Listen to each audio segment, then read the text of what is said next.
The first shot of whiskey burned Asher Walker's throat like an old familiar sin as the desert sun painted the horizon crimson beyond the saloon windows.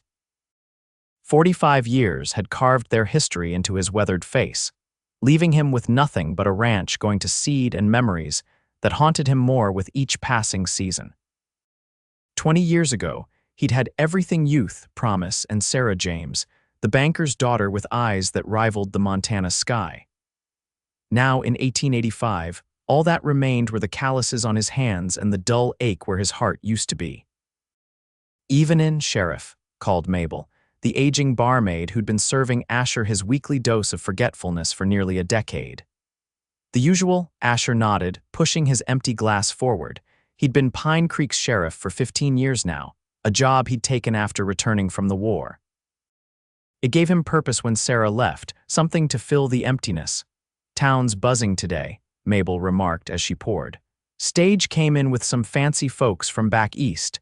Asher grunted noncommittally. Pine Creek had seen its share of Eastern investors and opportunists over the years, most leaving once they discovered Montana territory wasn't the promised land they'd imagined. "Including some widow woman," Mabel continued, leaning closer, her voice dropping to a conspiratorial whisper.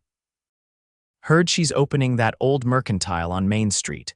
The saloon doors swung open, bringing with them a gust of evening air and the murmur of approaching voices.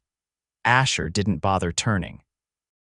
The nightly ritual of ranchers and cowboys filing in for cards and whiskey was as predictable as the setting sun. "Sheriff Walker," a male voice called from behind, "there's someone here who'd like to speak with you." Asher turned slowly, his hand instinctively moving toward the revolver at his hip, a habit from years of breaking up saloon brawls. The speaker was young Harold Peterson, who worked at the town's small bank. But Asher barely registered him, his gaze fixed on the woman standing beside Harold. 20 years had softened her face in all the right places. The golden hair he remembered was now streaked with elegant strands of silver, but those eyes, those impossible blue eyes, hadn't changed at all. "Hello, Asher," said Sarah James Bennett, with the smile that had haunted his dreams for 2 decades. "It's been a long time." The whiskey glass froze halfway to Asher's lips. The saloon's raucous noise faded to a distant hum as blood rushed in his ears. He'd imagined this moment 1,000 times in the years after she'd left what he'd say, how he'd act. But now, faced with the reality of her standing before him, words abandoned him completely. "Mrs. Bennett is interested in purchasing the old Hamilton mercantile," Harold explained, oblivious to the tension crackling between them. "I mentioned you might be able to help with some of the legal aspects of the transfer." Asher finally found his voice, though it came out rougher than he intended. "Harold, give us a minute." The young banker nodded and retreated to a nearby table. Sarah stood her ground, those blue eyes assessing Asher with a mixture of warmth and uncertainty. "You're looking well, Asher," she said, smoothing her dark blue traveling dress. "The years have been kind." A bitter laugh escaped him before he could stop it. "That's not what my mirror tells me." He gestured to the empty stool beside him. "Sit, unless you've forgotten how we do things in the West." She took the seat with the same grace she'd always possessed, arranging her skirts carefully. "I haven't forgotten anything about this place." Mabel appeared with another glass. "What'll it be, madam?" "Just water, thank you," Sarah replied. When Mabel left, an uncomfortable silence settled between them. 20 years of unspoken words hung in the air. "So," Asher finally said, staring into his whiskey rather than at her, "you're a widow." "Yes, Thomas passed 3 years ago, influenza." "I'm sorry to hear that," Asher said, and found he meant it, despite the jealousy that had eaten at him all these years whenever he thought of the man who'd taken Sarah east. "Are you?" she asked, her voice carrying a hint of challenge. "I never wished you unhappiness, Sarah." He finally looked up, meeting her gaze directly. "Even when I hated you for leaving." She flinched slightly at his bluntness but didn't look away. "I deserve that, but I'm not here to disrupt your life, Asher. I'm here to start over. In Pine Creek. There are 100 better places for a woman of means to start over." She traced a finger along the rim of her water glass. "Perhaps, but none of them are home." Before Asher could respond, the saloon doors burst open again. This time, 3 dusty cowboys swaggered in, already half drunk and looking for trouble. Asher recognized them immediately. Ranch hands from the Blackwell spread north of town, notorious for their rowdy behavior when they came to Pine Creek. "Duty calls," he muttered, rising from his stool. "Harold can help you with the mercantile paperwork.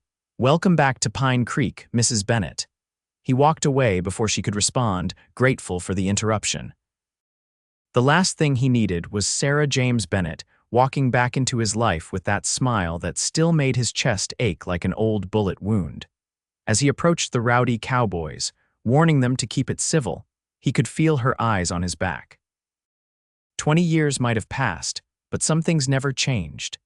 Sarah James still had the power to unravel him with a single look, and Pine Creek had just gotten a whole lot smaller. The next morning dawned clear and cool, a temporary reprieve from the summer heat that would return by midday. Asher sat at his desk in the small sheriff's office, staring at the paperwork he should have been completing. His head throbbed from too much whiskey, and too little sleep. Dreams of Sarah had kept him tossing most of the night. The door opened, letting in a shaft of morning sunlight along with Deputy Sam Miller, a youngster of 25 who reminded Asher too much of himself at that age. "Morning, Sheriff," Sam greeted, hanging his hat on the rack. "You look like something the cat dragged in." "And you're as observant as ever," Asher replied dryly. "Anything happen on your rounds?" Quiet as a church mouse. "Though I did see lights burning late at the old mercantile. Looks like Mrs. Bennett was taking inventory." He poured himself coffee from the pot on the small stove. "Pretty lady." "You know her from before?" Asher leaned back in his chair. "What makes you ask?" "Just the way old Mrs. Peterson was talking at the boarding house this morning. Said you two had some history." "Small towns," Asher muttered. "Yes, we knew each other, a long time ago." Sam nodded, clearly wanting to ask more but smart enough not to push. "Well, she seems intent on getting that store up and running quick.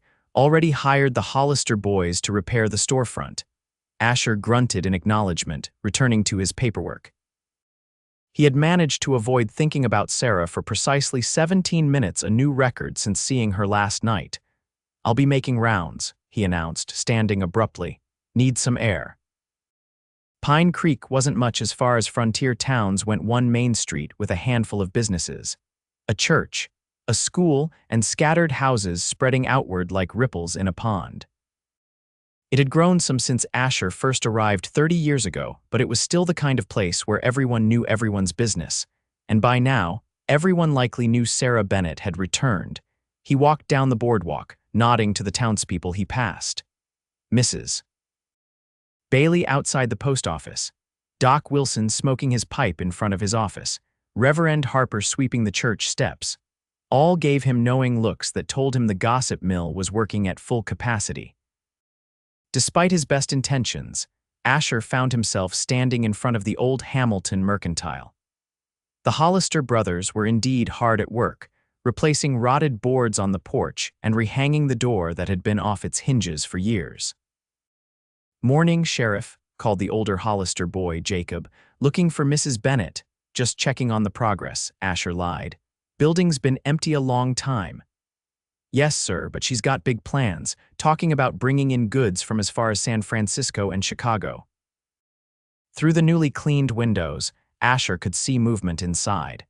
Before he could retreat, Sarah appeared in the doorway, sleeves rolled up, an apron protecting her simple blue dress. Her hair was pulled back in a practical knot, so different from the elaborate styles she'd worn as a girl, trying to imitate the Eastern fashions in magazines. "Sheriff Walker," she said, clearly surprised to see him. "Have you come to officially welcome me to town?" "Something like that," he replied, removing his hat. "Looks like you're making progress. We're trying. There's much to do, but I hope to be open within a fortnight." She gestured inside. "Would you like to see?" Every instinct told him to decline. To maintain the distance, he'd need to protect what was left of his heart. But he found himself nodding, following her into the dusty interior. The space was cavernous compared to most buildings in Pine Creek, with high ceilings and large windows that let in ample light.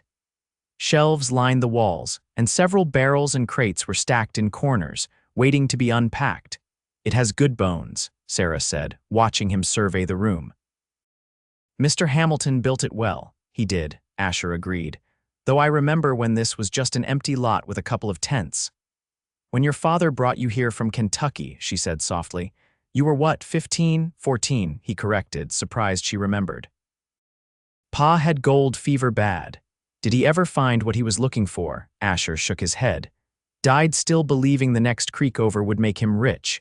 A comfortable silence fell between them, less strained than the night before. For a moment, they were just two people who shared memories of a place, not a painful history. Why did you really come back, Sarah? He finally asked. She moved to a crate and began unpacking jars of preserves, arranging them on a nearby shelf. After Thomas died, there was nothing keeping me in Boston. My parents are gone. We had no children. She paused, her back to him, and I found myself thinking more and more about Pine Creek. About Pine Creek, he repeated, his tone making it clear he didn't believe that was the whole truth. She turned to face him, a jar still in her hand. Yes, Pine Creek, the mountains, the sky, she hesitated. The people, he echoed, stepping closer. Any people in particular? The bell over the door jingled as Mrs. Wilson, the doctor's wife, entered, interrupting whatever Sarah might have said. Oh, Mrs. Bennet, Sheriff, she exclaimed. I hope I'm not intruding, but I heard you were getting set up and thought I'd offer my assistance. Sarah's professional smile slid back into place. Not at all, Mrs. Wilson, your help would be most welcome. Asher recognized his dismissal. He nodded to both women and retreated to the door. I'll leave you ladies to it. Good day. Outside, he settled his hat back on his head, cursing himself for coming in the first place. Nothing good could come from stirring up old feelings. Sarah had made her choice 20 years ago when Thomas Bennet offered her a life of comfort and culture in Boston. Asher had been a poor deputy then, with nothing to offer but a ramshackle cabin and his heart. Now he had a respected position, a decent house in town, and a small ranch outside of it, but his heart was no longer on offer. Or so he tried to convince himself as he walked back to his office, the memory of Sarah's blue eyes following him like a shadow. For the next week, Asher did his best to avoid the mercantile and its owner. It wasn't difficult given his duties. A dispute between ranchers over water rights took him out of town for 3 days, and upon his return, a series of minor disturbances kept him occupied. But Pine Creek was too small for complete avoidance, and he found himself watching from a distance as Sarah integrated herself back into the community. She attended church on Sunday, joined the Ladies' Aid Society, and continued preparations for her store opening. The town seemed to have embraced her return, especially after word spread that she'd ordered inventory that would save them long trips to larger settlements. 8 days after her arrival, fate finally forced their paths to cross again. Asher was reviewing wanted posters in his office when the door opened, admitting Sarah along with Martin Cooper, the town banker. Sheriff, Cooper greeted, his normally placid face creased with worry. Mrs. Bennet has just informed me of a concerning matter. Asher stood, his gaze moving between them. What's happened? Sarah stepped forward. I received a letter this morning. It was slipped under the mercantile door sometime overnight. She extended a folded piece of paper. I would have dismissed it as a prank, but Mr. Cooper agreed it warranted your attention. Asher unfolded the paper. In crude block letters, someone had written, "Leave Pine Creek, outsiders not welcome." Has anyone else received something similar? He asked, examining the paper for any distinguishing marks. Cooper shook his head. Not that I'm aware of. I've asked around discreetly. It could be nothing, Sarah said, though her voice lacked conviction. Perhaps someone unhappy about competition. The only other store in town is Tanner's General Store, Asher mused. And old man Tanner was just saying yesterday how he's been wanting to retire. Nevertheless, Cooper interjected, threatening notes should be taken seriously, especially toward a woman living alone. Asher's jaw tightened at the reminder of Sarah's vulnerability. I'll look into it.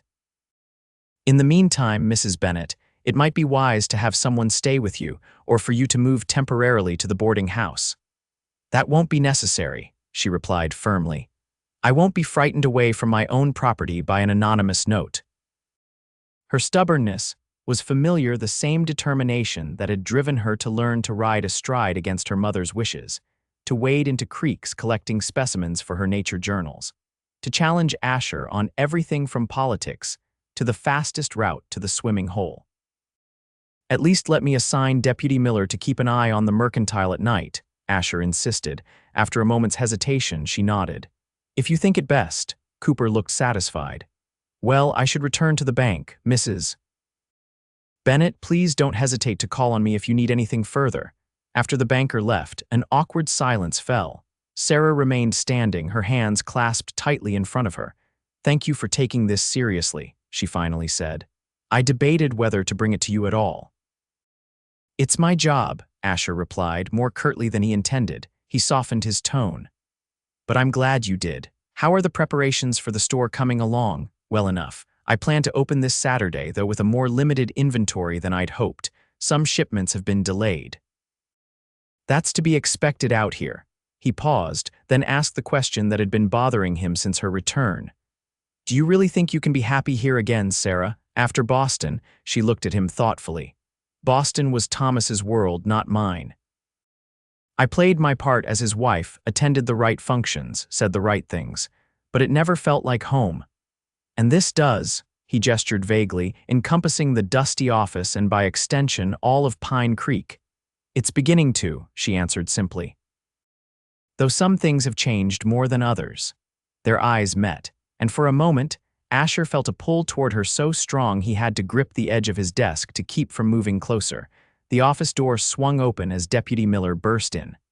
"Sheriff, fight breaking out at the Silvertip. Cooper's boy just came running for help."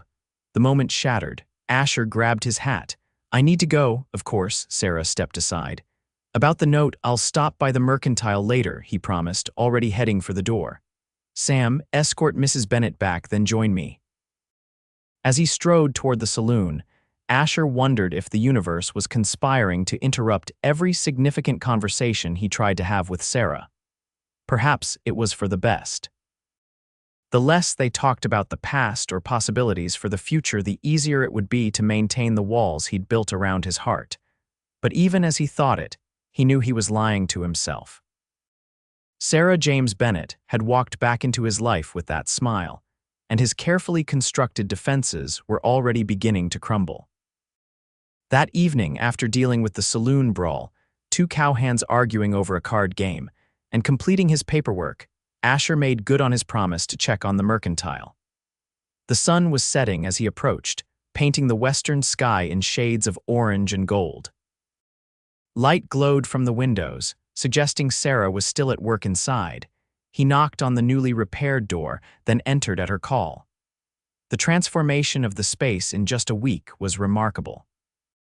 Shelves were stocked, a polished counter with a cash register stood near the back, and a small sitting area with chairs had been arranged near the front window. Sarah emerged from the back room, wiping her hands on her apron. "Sheriff, I wasn't sure you'd come." "Said I would," he replied, removing his hat. "How are you holding up after this morning?" "I'm fine. It was just a note." She gestured to the sitting area. "Would you like some coffee? I just made a pot." Asher nodded and she disappeared into the back, returning moments later with two steaming cups. "It's coming together nicely," he commented, accepting the coffee and taking a seat. "You've worked hard." "Thank you." She sat across from him, smoothing her skirts. "I've always enjoyed creating order from chaos. Do you remember how I used to organize the school library?" He smiled despite himself. "By subject and author, when everyone else just shoved books wherever they'd fit. Mrs. Abernathy said I was the only student who cared about the Dewey Decimal System." She laughed, the sound warming the room more than any stove could. "You always did have a mind for details," Asher said. "I remember how you could name every wildflower on the mountainside." Her expression softened. "I still press flowers sometimes, old habits." They sipped their coffee in companionable silence for a moment, the years between them seeming to shrink. "About that note," Asher finally said, returning to the purpose of his visit. "I've been asking around town. So far, no one's admitted to sending it or knowing who might have. As I said, it could be nothing more than a prank." "Maybe," he frowned, "but I don't like it. Have you noticed anyone paying particular attention to you or the store, anyone who seems opposed to your presence? She considered the question. Most people have been welcoming, though I did have an odd encounter with James Tanner yesterday. Old man Tanner's son. Yes, he came by ostensibly to introduce himself, but his questions about my plans for the store seemed pointed, she shrugged. But that's understandable if he's concerned about competition. Asher nodded slowly. I'll have a word with him. In the meantime, I've told Sam to keep an eye on this place during his night rounds. I appreciate that, though I don't want to be a burden. It's not a burden, Sarah. He set his empty cup down. Despite our history, I'd do the same for any citizen. Something flickered in her eyes, disappointment, perhaps, but she merely nodded. Of course. An uncomfortable silence descended. There were too many unspoken words between them, too much history clouding the present. Asher stood. I should continue my rounds, lock up behind me, and don't hesitate to call if anything else happens. She walked him to the door. Thank you for coming by, Asher. As he turned to leave, her hand touched his arm lightly. For what it's worth, seeing you again, it matters to me. Before he could respond, she stepped back, closing the door gently but firmly between them. Asher stood on the boardwalk for a long moment, staring at the closed door. 20 years ago, he would have known exactly what she meant. Now, he wasn't sure of anything except that the walls around his heart were developing serious cracks. With a sigh, he continued down the street, unaware of the figure watching from the shadows across the way. The next few days passed in a blur of activity as Saturday and the mercantile's grand opening approached. Asher kept his distance, but he heard plenty about Sarah's preparations through town gossip. The final shipments had arrived, the store had been decorated, and invitations to the opening had been distributed throughout Pine Creek and neighboring homesteads. No further threatening notes appeared, though Asher had taken to walking past the mercantile several times each night during his rounds, in addition to Sam's assigned checks. He'd also had a conversation with James Tanner, who seemed genuinely surprised by the suggestion he might have sent the note. Competition's good for business, the younger Tanner had insisted. Pa's been wanting to sell the store for years. If Mrs. Bennett does well, might make our place more valuable when we're ready. It seemed plausible enough, though Asher remained suspicious.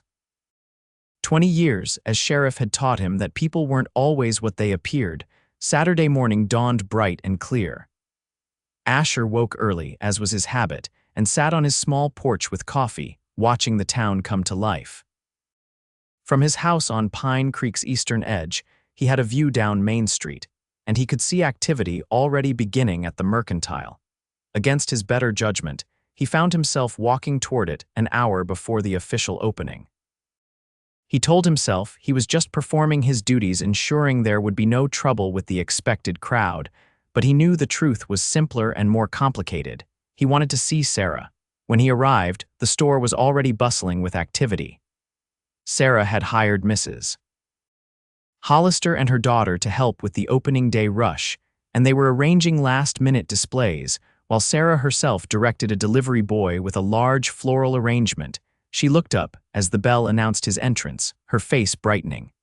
"Sheriff, I didn't expect you." "Thought I'd check in before things get busy," he said, feeling suddenly self-conscious in his freshly pressed shirt and clean-shaven face. "Looks like you're ready. As ready as we'll ever be." She gestured around the store. "What do you think?" The transformation was complete. The shelves were stocked with goods ranging from practical necessities to small luxuries not typically found in frontier towns. Colorful fabrics were displayed near one wall, canned goods and staples along another. A glass case held jewelry and watches, while another displayed fine writing paper, pens, and books. "It's impressive," he admitted. "Pine Creek's never had a store like this." That was the idea. People shouldn't have to travel for hours to find quality goods. She hesitated, then added, "I wanted to create something lasting here." Before Asher could respond to the implication that she intended to stay permanently, Mrs. Hollister approached. "Mrs. Bennett, where would you like these ribbons displayed?" Sarah excused herself, leaving Asher to wander the store. He found himself by a shelf of books, real books, not just the dime novels and almanacs typically available at Tanner's. His fingers trailed over the spines, pausing at a familiar title, the Iliad. "You still enjoy Homer," Sarah said, returning to his side. It wasn't a question. "When I have time," he replied, remembering how she'd introduced him to the epic, reading passages aloud by lamplight in his cabin during their courtship. "I ordered it specifically," she admitted quietly. "Along with a few others, I thought you might enjoy." The simple gesture struck him more powerfully than any grand declaration could have. She'd remembered his tastes after all these years, had thought of him when ordering her inventory. "Sarah," the bell over the door jingled merrily as the first customers arrived, the Reverend and his wife, followed closely by several other eager townspeople. "I should go," Asher said, stepping back. "Good luck today." She caught his hand briefly, squeezing it once before releasing it. "Thank you for coming." Throughout the day, Asher heard reports of the Mercantile's successful opening.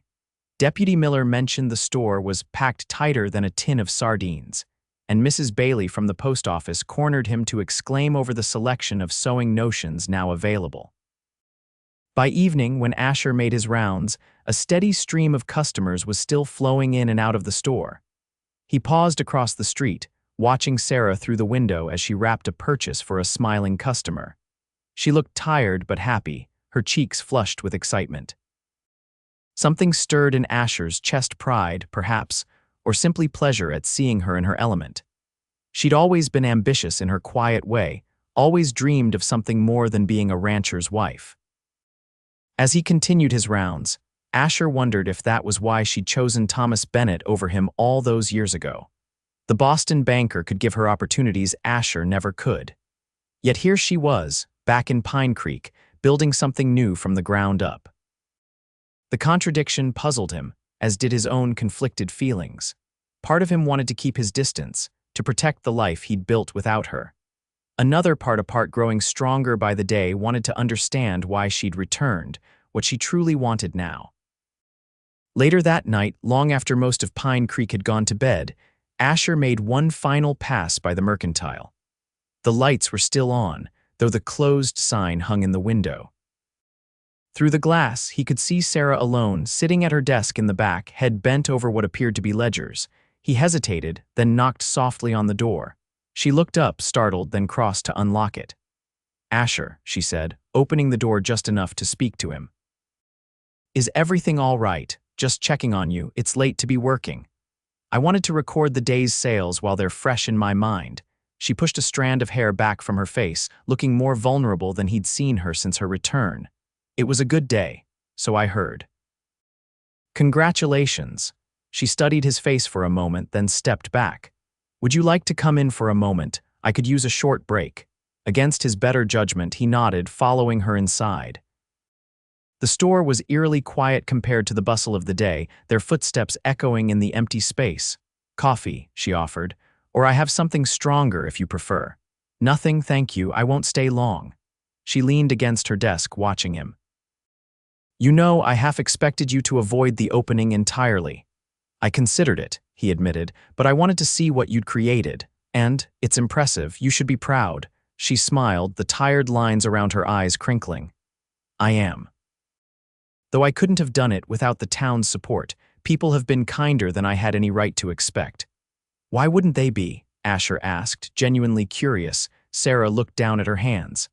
"I left rather abruptly 20 years ago. Small towns have long memories." "You were offered a better life," Asher said, the old pain dulled but still present. "No one faulted you for taking it." Her eyes snapped up to his. "Is that what you think, that I left for a better life? Wasn't it? Boston society, fine clothes, servants, culture. Everything Pine Creek couldn't offer." Sarah pushed away from the desk, stepping closer to him. "Is that what you've believed all these years, that I chose luxury over?" She trailed off. "Over what?" he pressed, his heart beating faster. "Over you," she whispered. "Over us." The silence between them throbbed with 2 decades of misunderstanding.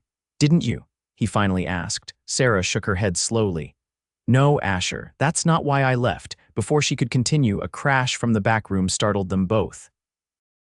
Asher's hand went to his gun as he moved instinctively in front of Sarah. "Stay here," he ordered in a low voice, drawing his revolver. He moved cautiously toward the storeroom, ears straining for any sound. The back door stood ajar, cool night air flowing in. A crate had been knocked over, its contents jars of preserves shattered on the floor. "Someone was in here," he called to Sarah, checking behind larger crates to ensure the intruder was gone. "Looks like they ran when they heard us talking." Sarah appeared in the doorway, her face pale. "Was anything taken?" "Hard to tell without knowing what was here," Asher replied, holstering his gun after ensuring the area was secure. "Could have been a thief interrupted or someone trying to frighten me," she finished, her voice steady despite her pallor. Asher nodded grimly. "I think you should stay at the boarding house tonight. I'll help you clean this up, then escort you over." For once, she didn't argue. They worked in silence, sweeping up broken glass and mopping spilled preserves. Asher repaired the back door's lock as best he could, promising to send the Hollister boys over first thing in the morning for a proper fix. As they walked to the boarding house through the quiet streets, Sarah's arm tucked into his, Asher's mind raced. The timing of the break-in seemed too convenient to be coincidence, coming right after the successful opening day. "I'll post a deputy outside the store tonight," he said as they reached the boarding house, "and I'll start a more thorough investigation in the morning." "Thank you," she replied, her composure returning. "I won't be intimidated, Asher. Whatever their purpose, it won't work." In the dim light of the boarding house porch, with her chin lifted defiantly and her eyes flashing, she looked so much like the young woman he'd fallen in love with that his breath caught. "I know it won't," he said softly. "You never did scare easily." She studied his face for a moment. "We didn't finish our conversation." "No," he agreed, "but it's waited 20 years. It can wait until morning." She nodded, then surprised him by reaching up to touch his cheek gently. "Good night, Sheriff Walker." As she disappeared inside, Asher remained on the porch, his cheek burning where her fingers had been. Whatever Sarah had been about to reveal about her reasons for leaving, he wasn't sure he was ready to hear it. The fragile equilibrium he'd maintained since her return was already teetering dangerously. But as he walked back to the mercantile to check the premises once more, he admitted to himself that equilibrium had been an illusion from the moment she walked back into his life with that smile. The next morning, Asher rose before dawn and headed straight to the mercantile. The Hollister boys arrived shortly after, as promised, and began work on the back door lock. Asher himself conducted a thorough examination of the store, looking for any clues the intruder might have left behind. He found nothing conclusive, no footprints clear enough to identify, no dropped items, nothing to indicate who might have broken in or why. It could have been a simple attempted robbery, but the timing and the earlier threatening note suggested something more targeted. Sarah arrived just as the Hollisters were finishing, looking refreshed despite the previous night's events. She thanked the brothers warmly, then turned to Asher. "Any discoveries, Sheriff?" "Nothing definitive," he admitted, "but I'm not convinced this was a random break-in." She nodded, unlocking the front door and entering the store. "Neither am I. It feels personal." Asher followed her inside, watching as she moved through the space, checking that everything was in order. "Have you made any enemies since returning to Pine Creek?" "None that I'm aware of." She paused by the counter.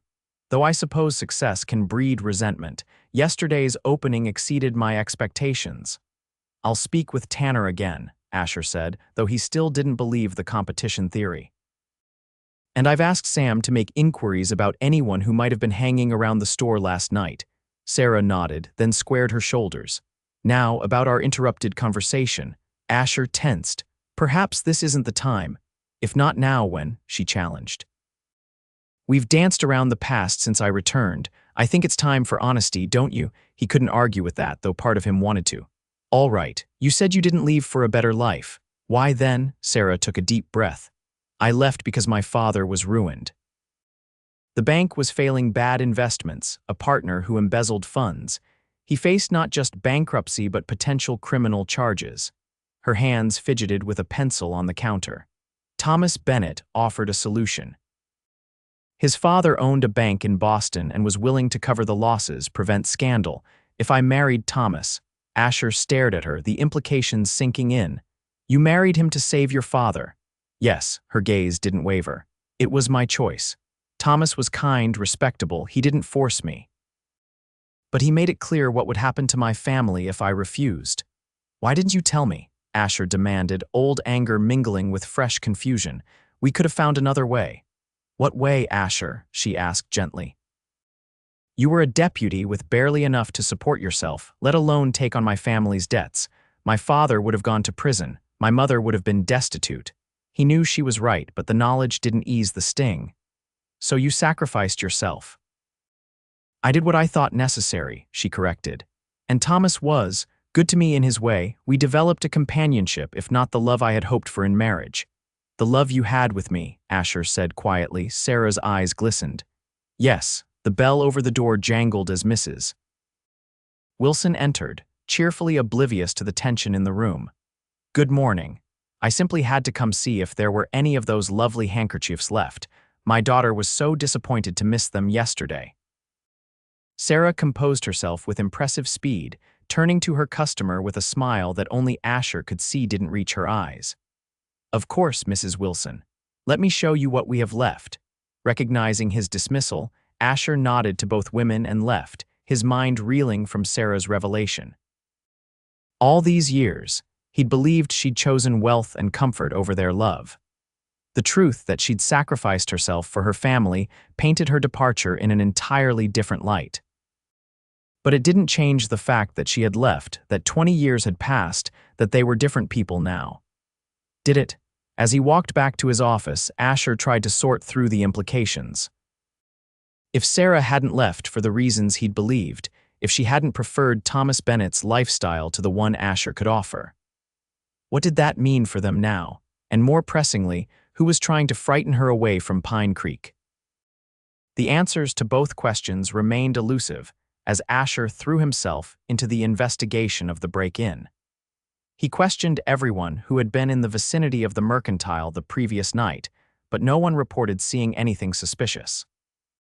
James Tanner provided an alibi. He'd been playing cards at the Silvertip until well past midnight, confirmed by several witnesses. By mid-afternoon, Asher was frustrated by the lack of progress.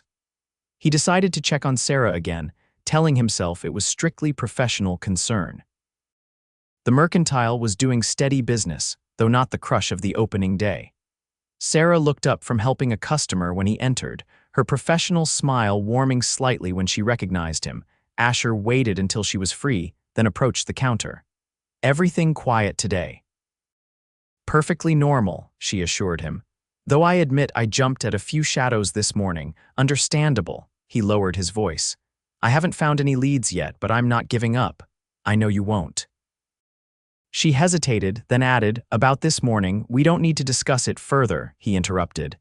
It was a long time ago. Something like disappointment flickered across her face. Of course, ancient history. An awkward silence fell between them, broken when the door opened and several customers entered.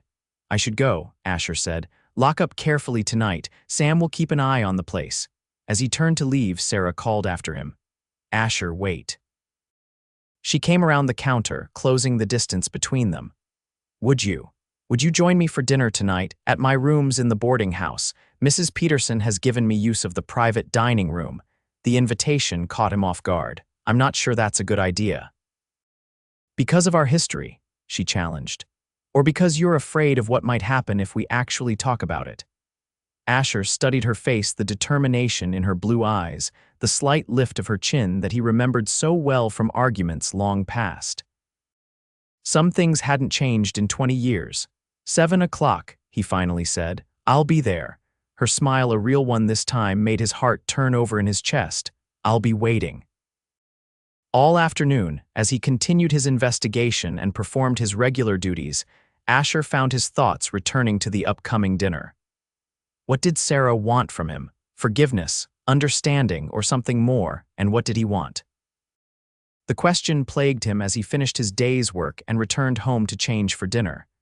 20 years ago, the answer would have been simple. He wanted Sarah, a life with her, a family. Now, the walls he'd built around his heart had protected him for so long, he wasn't sure he knew how to lower them or if he should. At precisely 7 o'clock, Asher arrived at the boarding house, freshly shaven and wearing his good suit, the one he usually reserved for church and official functions. Mrs. Peterson, the boarding house proprietor, greeted him with barely concealed curiosity and led him to the private dining room at the back of the house. Sarah was waiting, dressed in a deep blue gown that brought out her eyes. The small table was set for two, with candles providing most of the illumination. It was more intimate than Asher had expected, and he felt a momentary urge to retreat. "Thank you for coming," Sarah said, gesturing to a chair. "I wasn't entirely sure you would." "I said I would," he replied, taking the offered seat. "I keep my word. You always did." She sat across from him. "One of many things I admired about you." Mrs. Peterson bustled in with a bottle of wine and the first course, a soup that smelled delicious. After she left, closing the door behind her, Sarah poured wine for both of them. "To new beginnings," she proposed, raising her glass. Asher hesitated, then touched his glass to hers. "New beginnings." They ate in silence for a few moments, the only sounds the clink of spoons against bowls and the occasional crackle from the small fireplace. "I've been thinking about what you told me this morning," Asher finally said. "About why you left." Sarah set her spoon down. "And I wish you had trusted me enough to tell me the truth then. Even if I couldn't have solved the problem, I deserved to know why you were leaving." She nodded slowly. "You're right. That was my greatest regret, not being honest with you. I thought a clean break would be easier, that knowing the truth would only make you try to find another solution when there wasn't one." "Maybe there wasn't," he conceded, "but it should have been my choice whether to accept that or not." "Yes," she agreed simply. "I was wrong." The directness of her admission surprised him. The Sarah he remembered had been stubborn about admitting mistakes. Mrs. Peterson returned with the main course, roast beef with vegetables, providing a brief respite from the conversation. When they were alone again, Sarah steered the topic to safer ground, asking about the changes in Pine Creek over the years she'd been gone. Asher found himself relaxing as they talked about the town's growth, the families who had come and gone, the improvements and challenges. It was easy, companionable conversation, reminiscent of their courting days when they would talk for hours about everything and nothing. "And you never married?" she asked as they finished the main course. "In all these years?" "No," he took a sip of wine. "Came close once, about 10 years ago. Margaret Wilson, the doctor's niece, not his wife. She taught at the school for a year." "What happened?" Asher shrugged. "She wanted to return east. I didn't." "Simple as that." Sarah studied him. "Was it simple?" "It was after I realized I'd never leave Pine Creek," he explained. "This place. It's in my blood now. The mountains, the sky, the people." He echoed her words from earlier. Margaret deserved someone who could give her the life she wanted. "And what about the life you wanted, Asher?" Sarah asked softly. "Did you find that here?" The question cut closer to the bone than he was comfortable with. "I built a good life. I have purpose, respect. The ranch keeps me busy when sheriff duties don't." "That's not what I asked." "I know." He met her gaze directly. "Why did you really come back, Sarah? The whole truth this time?" She set her fork down carefully. "After Thomas died, I had no reason to stay in Boston. It was never my home, just where I lived. I found myself thinking about Pine Creek more and more." She took a deep breath. "About you." "Me?" Asher's heart stuttered despite his attempt to remain detached. "Yes, you." Her voice gained strength. "I wondered what had become of you if you'd married, had children, if you ever thought of me." She twisted her napkin in her lap. "When I learned you were still here, still unmarried, I decided to come back." "To what end?" he pressed. "What do you want from me now, Sarah?" "A second chance," she said simply. "Not to pick up where we left off, too much has happened for that, but a chance to see if there's still something between us worth exploring." The directness of her answer left him momentarily speechless. He'd expected equivocation, not this bold declaration of intent. Before he could formulate a response, a commotion erupted from the main part of the boarding house, raised voices, footsteps running. Asher was on his feet instantly, hand going to the gun he'd left on beneath his jacket. "Stay here," he ordered, moving to the door. He opened it to find Mrs. Peterson in the hallway, face ashen. "Sheriff, thank goodness. There's trouble at the mercantile." Fire, Sarah gasped, appearing at his side despite his instruction to stay put. "Someone just rode by shouting about it." Mrs. Peterson explained. Said to fetch you quick. Asher was already moving toward the front door, Sarah close behind him. Outside, the night sky to the east glowed ominously orange. People were running toward the mercantile, shouting for water buckets. Stay back, Asher commanded Sarah as they reached the edge of the gathering crowd. But she pushed forward with him, a cry escaping her lips as she saw her store. Flames licked at the windows and roof, smoke billowing into the night sky. A bucket brigade had already formed, passing water from the nearby well, but the fire had taken firm hold. Deputy Miller spotted them and hurried over. Sheriff. It started at the back, near the storeroom. Jenkins saw it first, said he spotted someone running away just as the flames appeared. Description, Asher demanded, too dark to see clearly. Man-sized, wearing dark clothes. Sarah stood transfixed, watching as her dreams burned before her eyes. Asher placed a hand on her shoulder, feeling her trembling beneath his touch. I'm sorry, he said, knowing the words were inadequate. Her head snapped up, eyes blazing brighter than the fire. This was deliberate. The note, the break-in, now this. Someone wants me gone.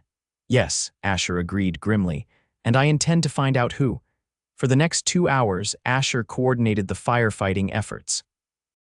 The bucket brigade worked tirelessly, and eventually they managed to contain the blaze, though not before it had gutted most of the mercantile's interior.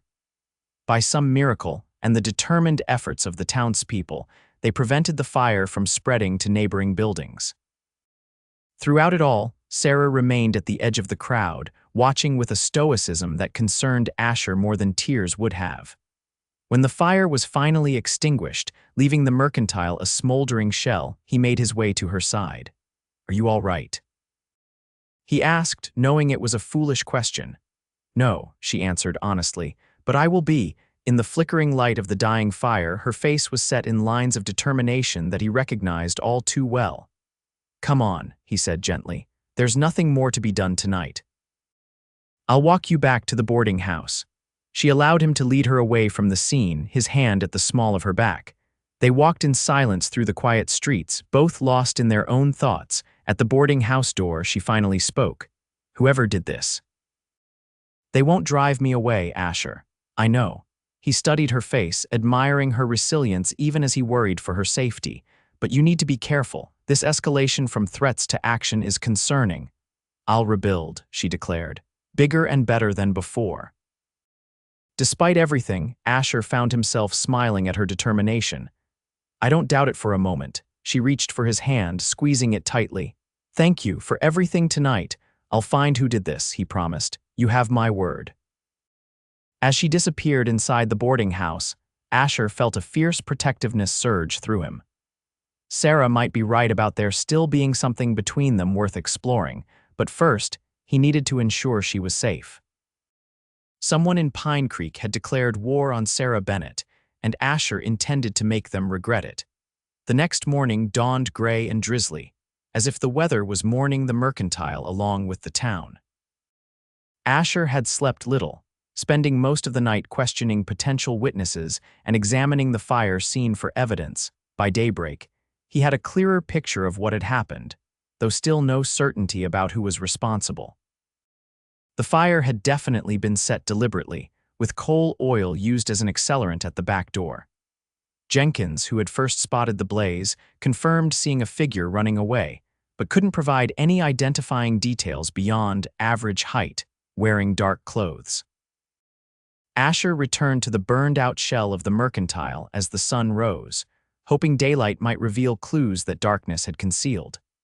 The smell of wet, charred wood hung heavy in the air as he picked his way carefully through the debris.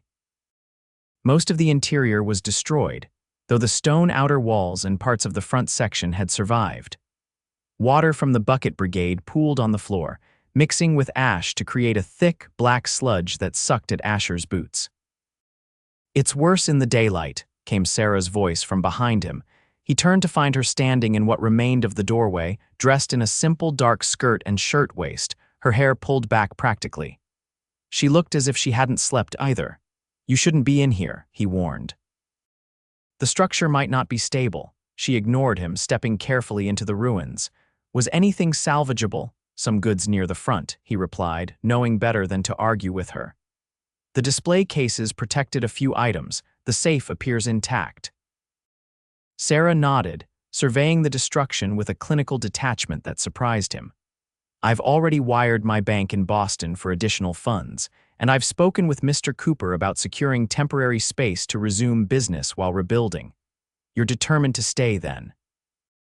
Asher asked, though he already knew the answer, more than ever. Her eyes met his, fierce and unwavering. I won't be frightened away, Asher, not by fire, not by threats. Pride swelled in his chest at her courage. We'll find who did this. I know you will. She picked her way toward the back of the store where the fire had started. Have you found any clues? Coal oil was used as an accelerant, he reported. Applied to the back door and possibly other areas, Jenkins saw someone running away but couldn't identify them. Sarah frowned, scanning the rubble thoughtfully. It would have to be someone who knew I wouldn't be here. The store closes at 6, but I often stay later to work on the books. Last night was the first time you weren't here in the evening, Asher realized, because you were having dinner with me. Which wasn't widely known, she added. Only Mrs. Peterson was aware. Asher's mind raced through the implications. Whoever did this either got lucky or they knew your routine had changed, or they were watching the boarding house, Sarah suggested. Saw you arrive for dinner and seized the opportunity. It was a disquieting thought, but a plausible one. The idea that someone had been monitoring Sarah's movements closely enough to know when the store would be empty sent a chill down Asher's spine. I want you to stay with someone, he said firmly. Not alone at the boarding house. Perhaps Mrs. Wilson would. I'm not hiding, Asher, she interrupted. And I'm not imposing on others. The boarding house is perfectly safe. Someone just burned down your store, he reminded her, frustration edging his voice. They could just as easily target you directly next time. Then catch them before there is a next time, she challenged. Their standoff was interrupted by the arrival of several townspeople, come to offer help with cleanup or express their condolences. Word of the fire had spread quickly, and throughout the morning, a steady stream of visitors arrived at the ruined mercantile. To Asher's surprise, many brought tools and began clearing debris without being asked. Others offered temporary space for Sarah's salvaged goods or pledged to help with rebuilding. The town's response was overwhelming in its generosity. See. Sarah said quietly to Asher as they watched men carrying out charred timbers. This is why I came back. This sense of community doesn't exist in Boston. He nodded, understanding what she meant. For all its rough edges and isolation, Pine Creek took care of its own. And somehow, in the weeks since her return, Sarah had become one of them again. By midday, the cleanup was well underway, and Sarah had secured temporary space in a vacant building next to the bank. Asher left her organizing the salvaged goods with several volunteers and returned to his office to continue the investigation. Sam was waiting for him, looking troubled. Sheriff, I've been asking around like you said. Turns out James Tanner wasn't at the Silvertip all night like he claimed. He left around 10, a good hour before the fire started. Asher frowned. That contradicts his statement from this morning. Yes, sir, and there's more. I spoke with his father, Old Man Tanner. He mentioned James has been acting strange lately, worried about the store's finances. Said James was against Sarah opening her mercantile from the beginning, thought it would ruin their business. It wasn't definitive proof, but it was the first solid lead they had. Where's James now? Unknown. He didn't open the store this morning, which isn't like him. His father's minding it instead. Asher grabbed his hat. Let's pay a visit to his home, and Sam, keep this quiet for now. We don't want to start rumors without evidence. James Tanner lived in a small house on the outskirts of town. When they arrived, there was no response to their knocks and no sign of activity inside. Asher was considering forcing entry when a neighbor called out from across the street. If you're looking for James, he rode out at dawn, packed saddlebags like he was going on a long trip. Asher and Sam exchanged glances. Running certainly suggested guilt, though it wasn't conclusive. Any idea where he was headed? Asher asked the neighbor. Mentioned something about visiting his cousin in Helena. Helena was nearly 100 miles away, a significant journey, and one that would put James well beyond Pine Creek's jurisdiction. Sam, telegraph the sheriff in Helena. Asher instructed. Describe James and ask them to detain him for questioning, but emphasize he's not charged with anything yet. As they headed back to town, Asher's mind worked through the evidence. James Tanner had motive fear of competition and opportunity, having slipped away from the saloon at the right time. His hasty departure suggested guilt, but something didn't sit right. The Tanner family had been in Pine Creek for decades, were respected business owners. Would James really resort to arson over business competition? Asher's instincts told him there might be more to the story. When they returned to town, Sarah had already set up a makeshift counter in her temporary location and was taking inventory of the salvaged goods. She looked up as Asher entered, her expression questioning. "We might have a lead," he said, keeping his voice low. James Tanner left town suddenly this morning. Sarah's eyebrows rose. "James, I hardly know him. Why would he target me specifically? Competition, perhaps. His father's store has been the only mercantile in Pine Creek for years." Asher leaned against the counter. "But I'm not entirely convinced. It seems extreme, even for business rivalry. Especially since I'd already spoken with his father about possibly buying their store eventually," Sarah revealed. "Mr. Tanner is ready to retire, and James didn't seem interested in taking over the business full-time." This was news to Asher. "When was this discussed?" "Last week. Mr. Tanner approached me, not the other way around. He said James had been talking about moving to Helena anyway, where his cousin has a law practice." The pieces were starting to fit together, but not in the way Asher had initially thought. If James was planning to leave Pine Creek anyway, and his father was considering selling to Sarah, why would he burn down her store, unless he hadn't? "I need to speak with Mr. Tanner," Asher said. "This might be more complicated than it appears." He found the elder Tanner at his general store, looking concerned as Asher explained about James's sudden departure. "He mentioned going to Helena, but not so soon," the old man confirmed. "Said he needed to think about things after our discussion about possibly selling to Mrs. Bennett." "How did he seem about that possibility?" Asher asked carefully. Mr. Tanner considered the question. "Relieved, mostly. James never wanted to take over the store, but he was worried about me, whether I'd get a fair price, whether I could retire comfortably." "Did he express any hostility toward Mrs. Bennett or her business?" "Not hostility, no." The old man's brow furrowed. "He was concerned her store would take customers from ours, make it harder to sell for a good price. But James isn't a violent man, Sheriff. He wouldn't do something like this." Asher was inclined to believe him. James Tanner had always been a quiet, somewhat bookish man, more interested in reading law books than engaging in frontier justice. "One more question," Asher said. "Has anyone unusual been in town recently? Any strangers showing particular interest in Mrs. Bennett or her store?" Mr. Tanner thought for a moment. "Now that you mention it, there was a fellow in here last week asking about her. Didn't give his name, but said he knew her from back east, wanted to know if she was settling in permanently. Can you describe him?" "Tall, well-dressed. City man, not a local or a cowhand. Had a fancy Eastern accent. Didn't buy anything, just asked questions and left. A stranger from the East asking about Sarah. It wasn't much to go on, but it was another angle to investigate." Asher thanked Mr. Tanner and headed back to find Sarah, his mind working through this new information. If James Tanner wasn't their arsonist, who was? And what connection might this mysterious Easterner have to the fire? As he approached Sarah's temporary store, he saw a crowd gathering outside. Drawing closer, he heard raised voices, one of them Sarah's, sounding uncharacteristically angry.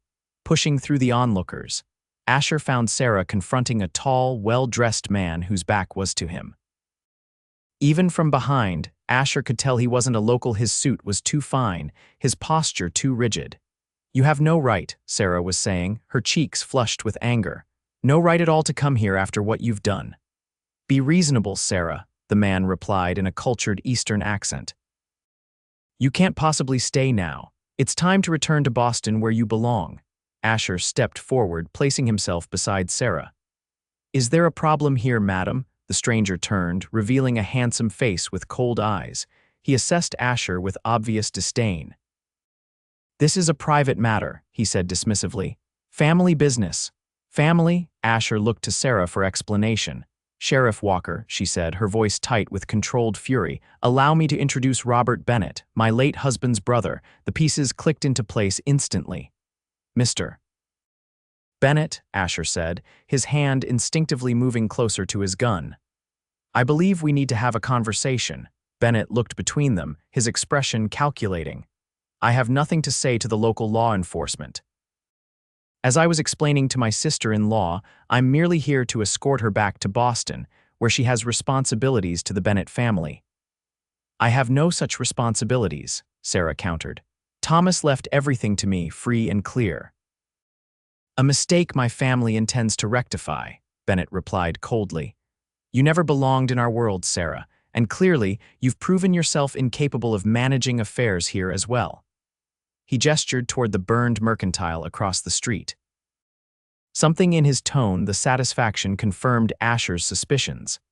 Mr. Bennett, I'm placing you under arrest on suspicion of arson and criminal threatening. Bennett laughed, genuinely amused. On what evidence, Sheriff? You can't possibly think a man of my standing would stoop to such criminal behavior.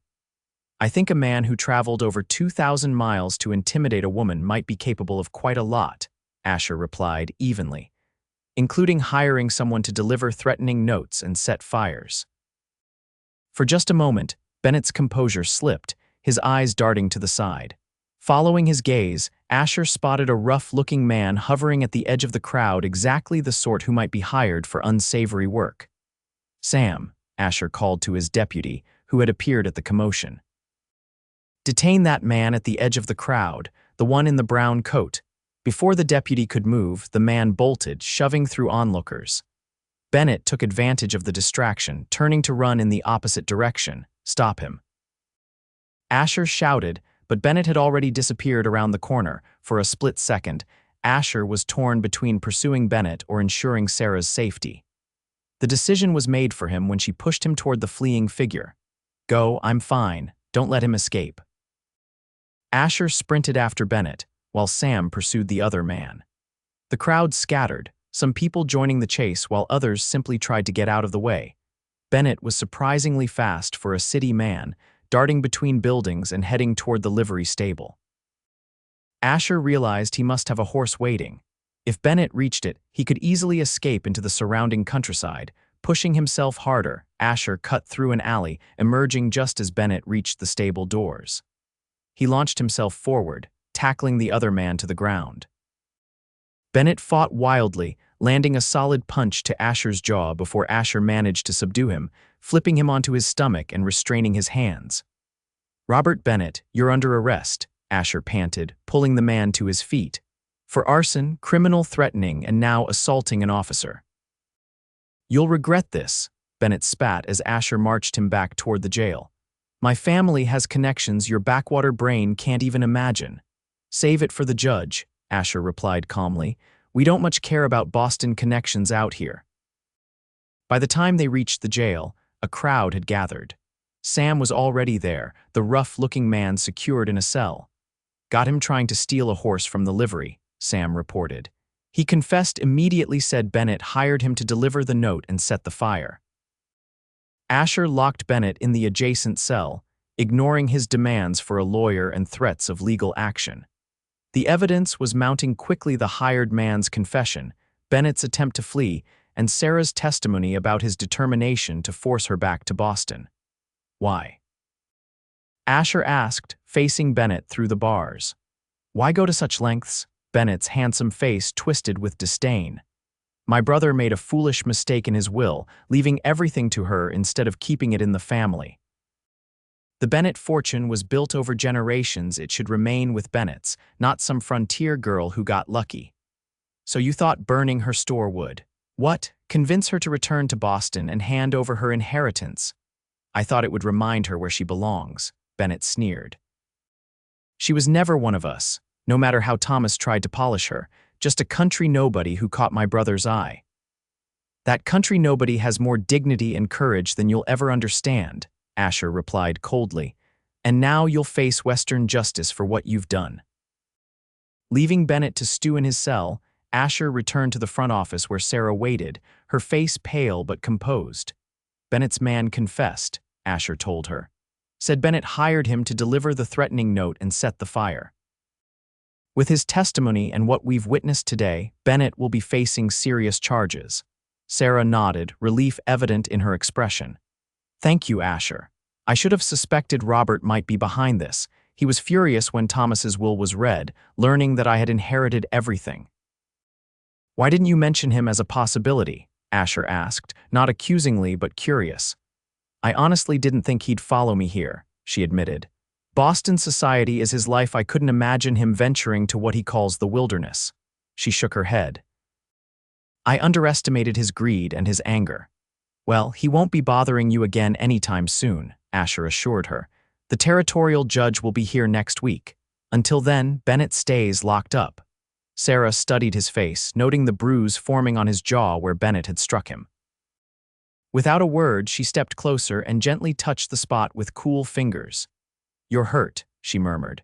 It's nothing, he replied, though he didn't move away from her touch. Her eyes met his, and something passed between them, understanding, perhaps, or something deeper.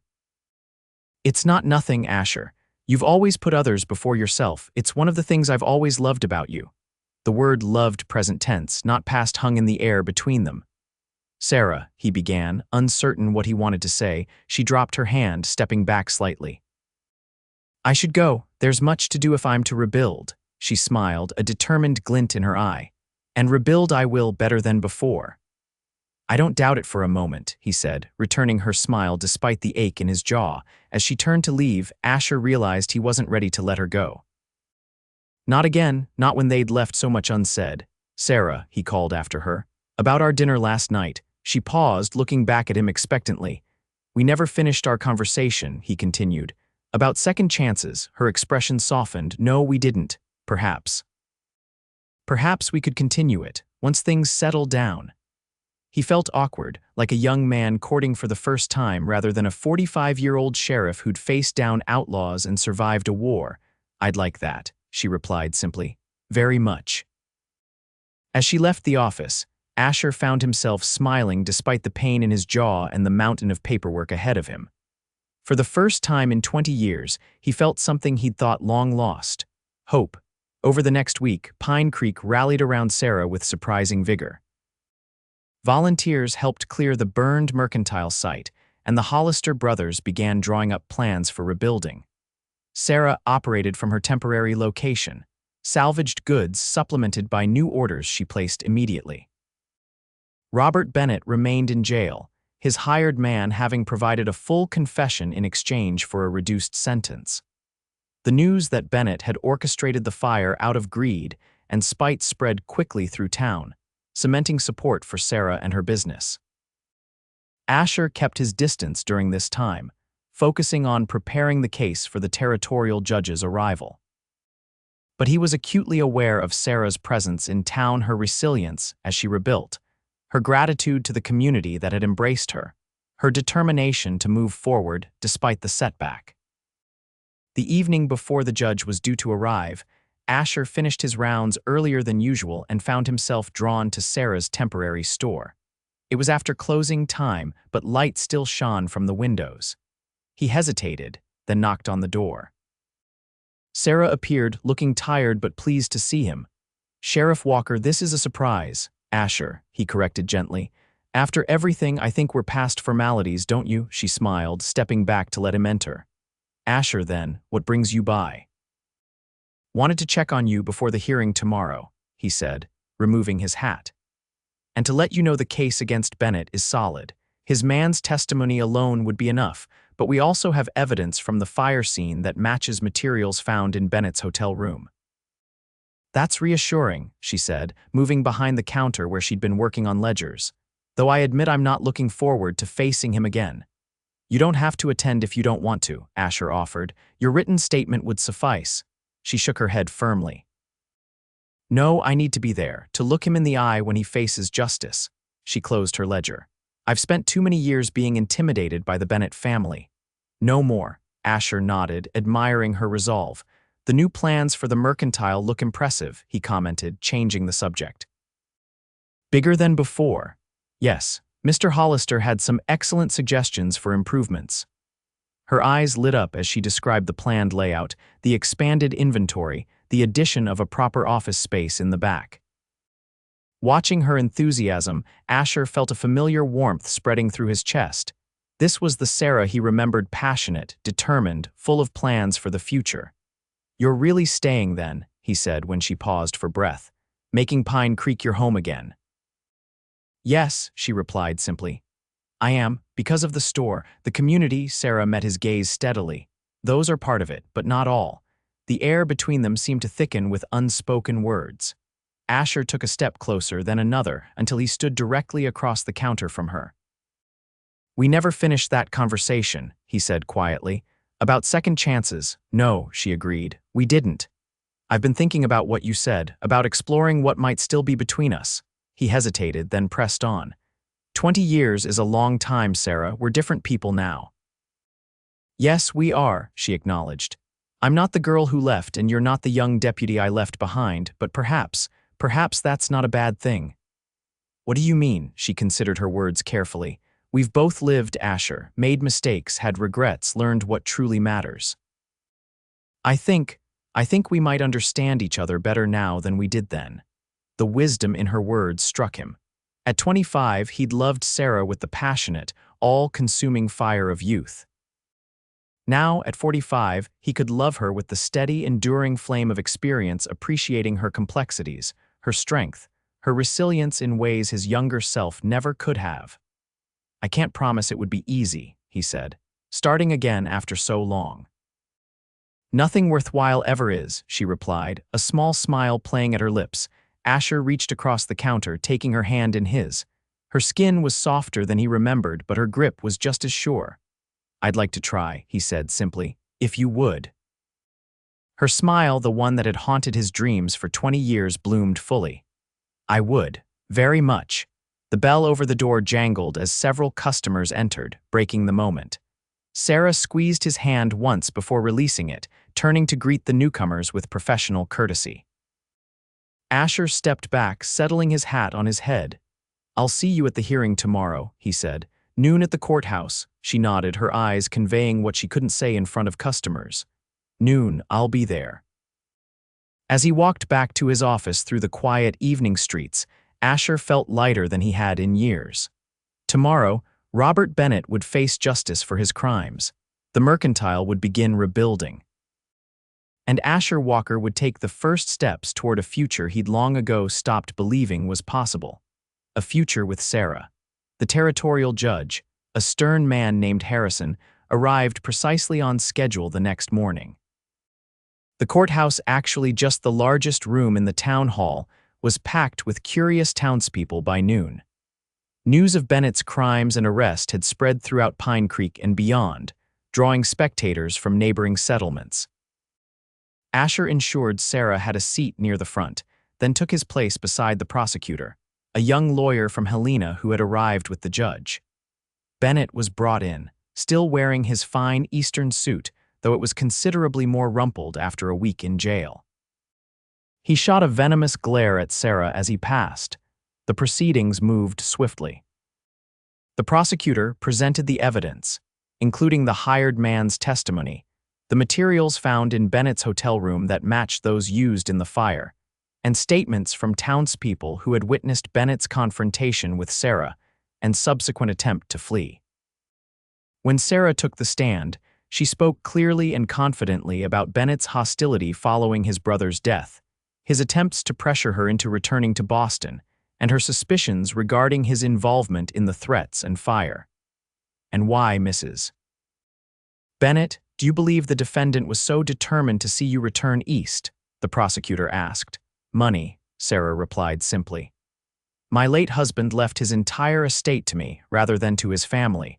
Robert believes that fortune rightfully belongs to the Bennett family, not to me." "And what are your intentions regarding that inheritance?" Sarah straightened her shoulders. "I've already instructed my lawyers in Boston to establish a charitable foundation in Thomas's name.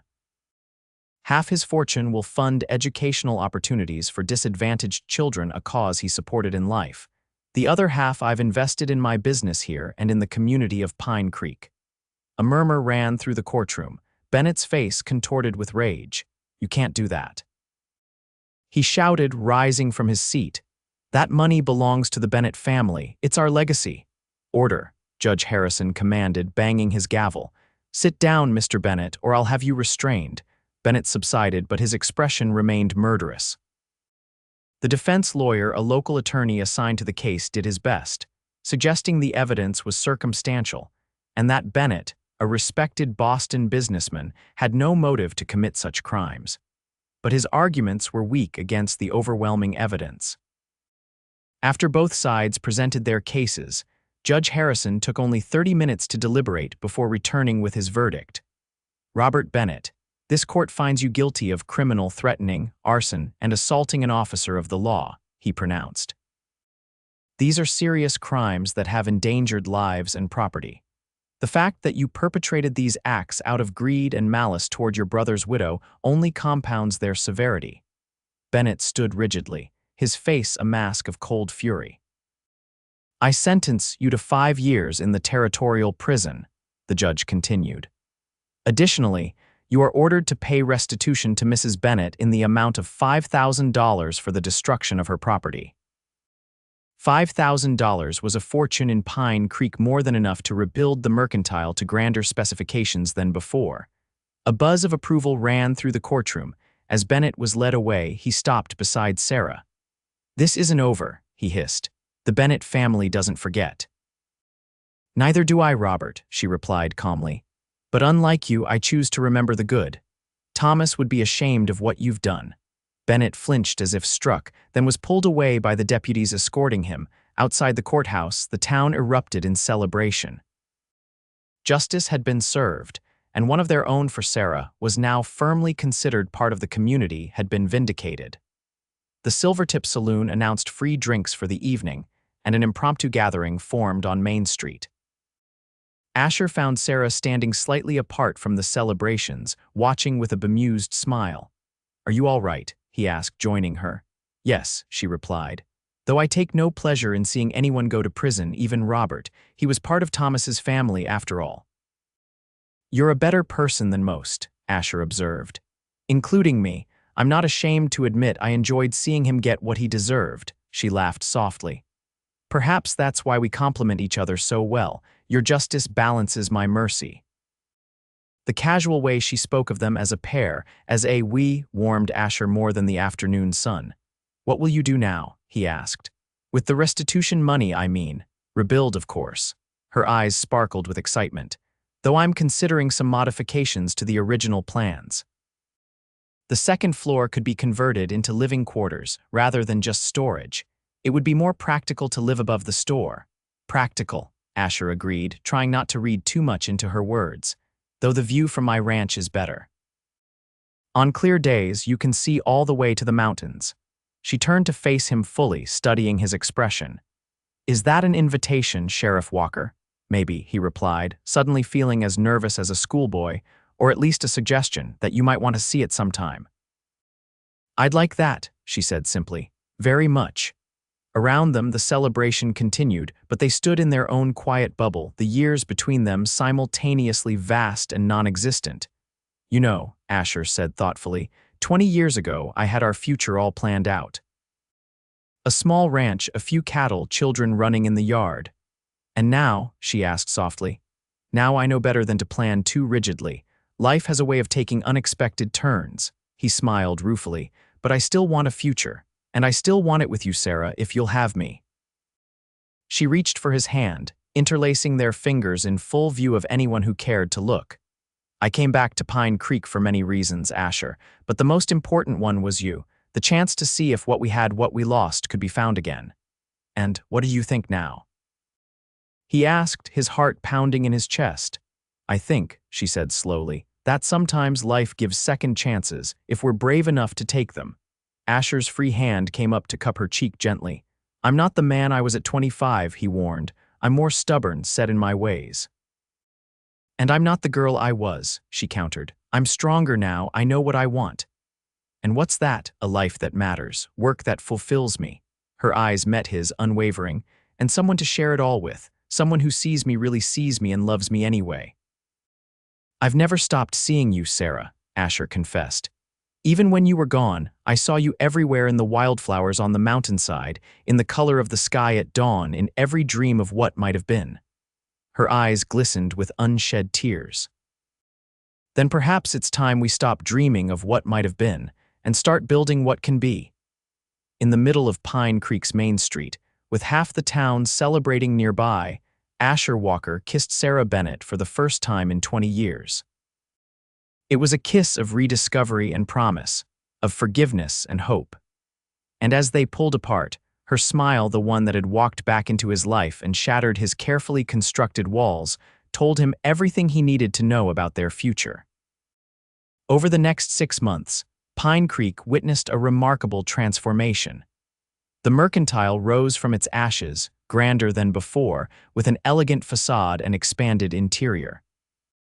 The second floor, as Sarah had suggested, was converted into living quarters with large windows offering views of both the town and the distant mountains.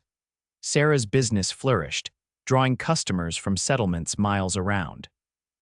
Her inventory, more diverse than any store in the territory, made Pine Creek a destination rather than just a stop along the trail. The town prospered alongside her success, new businesses opening, new families settling. Throughout it all, Asher and Sarah built their relationship carefully, mindful of the years between them and the changes time had wrought in both. They took evening rides across his ranch land, shared quiet dinners in her rooms or his house, and slowly relearned each other's habits, preferences, and dreams. On a crisp autumn evening, with the aspens turning gold on the mountainsides, Asher led Sarah to a particular spot on his ranch, a gentle rise overlooking a meadow, with the creek glittering in the distance and the mountains painted pink by the setting sun. "It's breathtaking," Sarah said, gazing at the vista. "No wonder you never wanted to leave." "This spot is special," Asher explained, helping her down from her horse. "When I came back from the war, lost and angry, I'd ride out here and sit for hours. It helped me find peace again." She understood the significance of him sharing this place with her. "Thank you for bringing me here." They stood in comfortable silence, watching the sun sink lower. Asher's hand found hers, their fingers intertwining naturally now, a habit formed over months of rediscovered intimacy. "I've been thinking," he said finally, "about the future." Sarah turned to him, her expression open and expectant. "Oh, yes." He took a deep breath. "I'm not getting any younger, Sarah. At 45, I've spent too many years alone telling myself I was content with my lot. And were you?" "Content?" she asked softly. "I thought so. Until you walked back into my life with that smile." He squeezed her hand gently. "And then I realized what contentment really means. It's not just absence of discontent, it's fullness, completeness." Her eyes shimmered in the fading light. "Asher." From his pocket, he withdrew a small box, simple, unadorned, but containing a ring he'd commissioned from the silversmith in Helena. "I know we've only been rebuilding what we had for a few months, if it's too soon." "It's not," she interrupted, her voice sure. "Not when we've already lost 20 years. He opened the box, revealing a silver ring set with a small but perfect blue stone the color of her eyes. "I'm not a wealthy man, Sarah. I can't offer you the kind of life Bennett did." "I never wanted wealth," she replied, her gaze fixed on his face rather than the ring. "I wanted love, partnership, someone who sees me as I am." "I see you," he said simply. "I've always seen you, and I love what I see yesterday, today, and all the tomorrows to come." He took the ring from its box, holding it between them. "Sarah James Bennett, will you marry me? Will you join your life with mine, build our future together?" "Yes," she answered without hesitation. "With all my heart, yes." As he slipped the ring onto her finger, the last rays of sunlight caught the blue stone, making it glow like a captured piece of sky. Sarah's smile, the one that had started it all, bloomed fully, and Asher knew with absolute certainty that love hadn't been gone with his youth after all. It had simply been waiting, like Sarah herself, to return when the time was right. They were married in the spring, when wildflowers carpeted the meadows and new life burst from every branch and stem. The entire town turned out for the ceremony, held in the churchyard under a canopy of newly leafed trees. Sarah wore a simple gown of ivory silk, her silver-streaked hair crowned with a wreath of mountain blossoms, the same flowers she'd taught Asher to name in their youth. Asher, for his part, wore a new suit and an expression of such unguarded happiness that even the most cynical townspeople found themselves smiling in response. Reverend Harper spoke of second chances and divine timing, of love that endures separation and grows stronger through trials. When Asher and Sarah exchanged their vows, their voices rang with the certainty of those who had found their way home after a long journey. "I thought love was gone with my youth," Asher said later that evening, as they danced under the stars at their wedding celebration. "I convinced myself that part of life was behind me." Sarah rested her head against his chest, listening to the steady beat of his heart. "And now I know better," he replied, pressing a kiss to her hair. "Love isn't bound by time or age, it waits, it endures. It returns when you least expect it." "With a smile," she teased, looking up at him. "With your smile," he confirmed. "The one that's haunted me for 20 years, the one I'll wake up to every morning for the rest of my days." As they danced beneath the vast Montana sky, surrounded by friends and well-wishers, Asher Walker knew he'd found something many never do, a second chance at first love. And this time, he wouldn't let it slip away. In the years that followed, Pine Creek continued to grow, as did the legend of the sheriff and the mercantile owner who found each other again after 2 decades apart. Their story became a favorite around evening fires and at social gatherings, embellished sometimes, romanticized often, but at its heart, always true. Asher eventually handed over his sheriff's badge to Sam Miller, focusing instead on expanding the ranch while helping Sarah manage her thriving business. Together, they built a life rich in purpose and love, proving that sometimes the best chapters come later in the story. And every morning, without fail, Asher Walker woke to Sarah's smile, the same one that had walked back into his life when he thought love was gone with his youth. The same one that had reminded him it's never too late for a new beginning.